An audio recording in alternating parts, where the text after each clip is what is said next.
في إطار محاربة الجريمة بشتى أنواعها وحماية المواطنين وممتلكاتهم،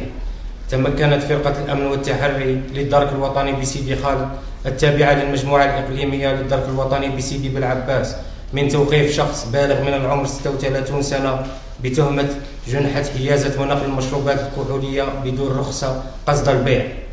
تعود حيثيات القضية إلى معلومات واردة إلى أفراد فرقة الأمن والتحري للدرك الوطني بسيدي خالد تفيد بوجود مروج للمشروبات الكحولية، وبعد تكثيف التحريات تم وضع خطة أمنية محكمة مكنت من توقيف المشتبه فيه وحجز 864 قارورة من المشروبات الكحولية من مختلف الأنواع والأحجام.